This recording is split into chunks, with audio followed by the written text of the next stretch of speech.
We begin tonight with the kind of story that may make you want to hug your kid a little tighter in the morning and provide a bit of ammo the next time they complain about mowing the lawn. It is a story about children who spend their days underground, digging for coal. It sounds like something out of Charles Dickens, but it is happening today.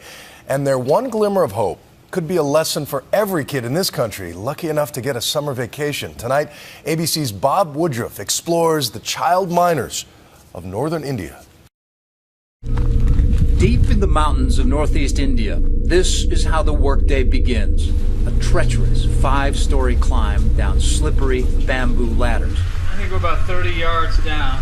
No safety gear, no emergency exits. Whoa, just keeps going deeper and deeper. A journey that becomes even more disturbing when you see the young coal miner leading the way. You live down here. His name is Pemba, and along with hundreds of other children, he's desperate enough and small enough to work this dark and dangerous underground system of tunnels nicknamed rat holes. 8 hours a day, 6 days a week, in one of the most frightening workplaces on Earth. This could collapse, huh? Where a good day ends with a few dollars. And if you're lucky, daylight. This is Jaintia Hills in the Indian state of Meghalaya.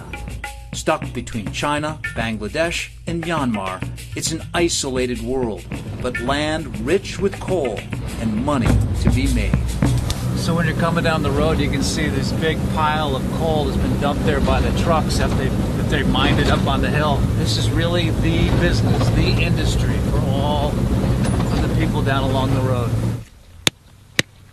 We meet women who spend their entire day busting up the coal, and the men who carry it to giant piles that are then trucked off to power factories in India and Bangladesh.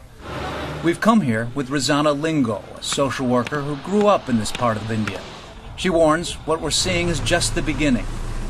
Her children's rights group, Impulse, recently uncovered something even more shocking in these hills. Many of these miners are children, some not even teenagers yet. They found and photographed hundreds of them. What's the youngest child you've ever known about that worked in the mine? 9 years old.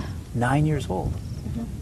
She takes us to meet Pemba, a boy who has been working these mines since he was 12. The earbuds and cell phone might make him look like a normal teenager, but when you hear the cough, you realize that this boy's life is different. He has seen accidents where the roof have collapsed. You feel to some degree lucky that you have survived? As long as God is there with him, he doesn't feel scared of anything. Pemba leads us into the mine, where he works with his uncle. At just over 40 years old, he's a veteran of these mines. If they dig all day, they might collect a pile of coal worth about $10 US. Okay, going in. Oh my God. It's about 2 feet tall. How far does this go in? Flooding isn't our only concern. Tremors are felt here every day, and this region is due for a major earthquake. So you don't even go on your knees. You just do it on your feet? I can barely even fit. By now, we've descended into total darkness, into a confusing maze of tunnels. Pemba seems to laugh off the danger. Wow, we're probably about 60 yards down below the ground. The air is thick, and I'm finding it hard to breathe. To find our way out, we rely on a single flashlight. Very quick, because I think this battery's going out.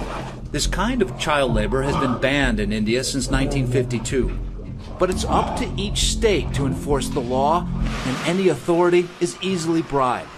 Plus, since India's constitution says the tribal and native people have first say over the land, there's not much to stop children like Pemba who have nothing else. Okay, no, let's go back. Okay? Okay. As we work our way back up, it's hard to imagine spending another minute in this place, let alone 8 hours a day. Freedom! When we were crawling in there, how could we have gotten out? Just by turning around? There's no other exit? No. There's no other exit. There's no other exit. आप जब अंदर जाता है कैसे आता है उधर बाहर से कुछ दूसरा जगह नहीं है No way. ये वगैरह देखते हैं कि We meet more young miners who share stories of unspeakable tragedy. This boy watched as a collapse killed several of his friends. Did they die instantly? Or were they trapped in there? They're trapped in there and they died. And they could never get them out. Pemba's father was a miner too and had the same cough. He died a few years ago, leaving Pemba with nothing. To survive, Pemba had to come here and grow up fast. He plays us his favorite song. It's about love. Do you have a girlfriend? Are you in love with someone? No. That's the only question you've been able to answer without any interpretation. He does a lot of laughing with us. He does a lot of smiling. Does he just not know much outside this world, what life could be like? Yeah, he has never seen life outside this place because he works about 5 to 6 days a week. So Pimba has lived in the coal world really his entire life. Yeah. Then we discover something that helps us understand why Pemba risks his life down in that hole. Good morning.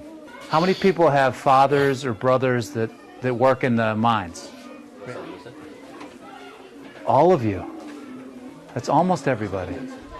It's a private school. The principal, a former child miner himself. He built it to give children here a way out.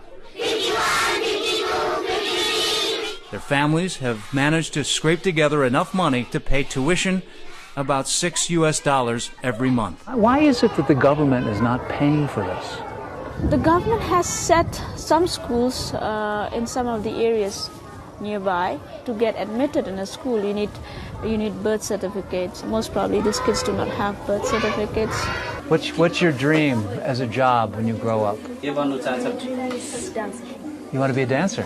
A teacher, that's nice. Pilot. You want to be a pilot? You want to fly planes? And that brings us to Pemba's dream. Oh, you're heading to school. It's for his little 9-year-old brother. His name is Bibki. What grade are you in? कितना class में है? Kindergarten. Whatever money isn't spent on food, he sends here to pay for Bibki's education. Because he had a dream. He says that he would like his brother to go to school. He doesn't want his brother to be in the mines. Like their father, like Pemba, whose other wish is to save up enough money to leave this place by the time he's 25. That means 8 more years of climbing down into the darkness of the rat holes. I'm Bob Woodruff for Nightline in Northeast India.